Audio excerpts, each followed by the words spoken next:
बिस्मिल्लाहिर्रहमानिर्रहीम। हमारे बहुत सारे ऐसे मर्द हज़रात या बुज़ुर्ग हैं जिनकी उम्र ज़्यादातर 50 साल से उम्र ऊपर होती है। तो ऐसे बहुत सारे मर्द हज़रात या बुज़ुर्ग हमें देखने को मिलते हैं और वह एक बात अमूमन करते हैं और कमेंट्स में बहुत बार पूछा गया है कि कानों में शोर आता है, टिनाइटिस का मसला है। तो जब कानों में शोर आता है या टिनाइटिस का मसला है तो उससे उनकी ज़िंदगी में जो तकलीफ़ें पहुँचती हैं, जो उनको मुश्किलातें होती हैं, वो यकीनी तौर पर बहुत डिस्टर्ब करने वाली होती हैं और उनकी ज़िंदगी का सुकून ख़त्म हो जाता है।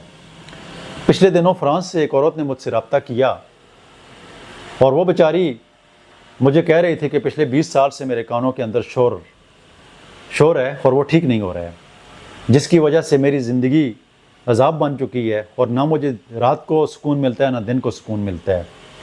तो मैंने इसको सारम 200 में लिखवाई थी। तो जब उसने सारम 200 में इस्तेमाल की, 20 दिन के बाद दोबारा उससे रब्ता हुआ तो वो कह रही थी कि अल्हम्दुलिल्लाह मुझे 99% इस दवाई के साथ फ़र्क आ गया है, जो कि 20 साल में मैंने बहुत सारी दवाइयाँ इस्तेमाल की हैं तो इतना फ़र्क नहीं पड़ा है। तो सारम 200 में लेकर आप इस्तेमाल करें।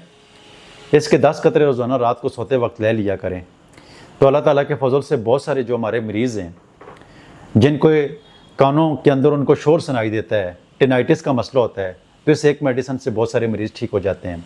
लेकिन मैं फिर भी आपको कहूँगा, आपने सेल्फ मेडिसिन का इस्तेमाल नहीं करना है। आपके नज़दीक तरीन जो भी अच्छा होम्योपैथिक डॉक्टर हो उसके पास विज़िट करके अपनी ट्रीटमेंट करवाएं, क्योंकि यहाँ पर मियाज़मेटिक मर्ज़ को भी देखना पड़ता है, उसके मुताबिक भी मेडिसिन देनी पड़ती है और हमेशा के लिए इस तरह मरीज़ ठीक हो जाते हैं। वैसे अगर दवाइयाँ आप खाएँगे तो बाज़ औक़ात ऐसा होता है कि होम्योपैथिक की भी बहुत सारे लोग दवाइयाँ खाते रहते हैं, सारी ज़िंदगी के लिए खाते रहते हैं। यूट्यूब से सुन लेते हैं, किसी से सुन लेते हैं, दवाई उठाई इस्तेमाल कर ली, तो इससे कोई भी परफेक्ट तो ठीक नहीं होता है, लेकिन वक्ती तौर पर रिलीफ मिल सकता है। अगर आपने कम्प्लीटली ठीक होना है तो अपने नज़दीक तरीन होम्योपैथिक डॉक्टर के पास विज़िट करें या हमारे सेंटर में विज़िट करके इसकी ट्रीटमेंट करवा लें। प्रोग्राम सुनने का, देखने का बहुत शुक्रिया। दुआ में याद रखना। अल्लाह हाफिज़।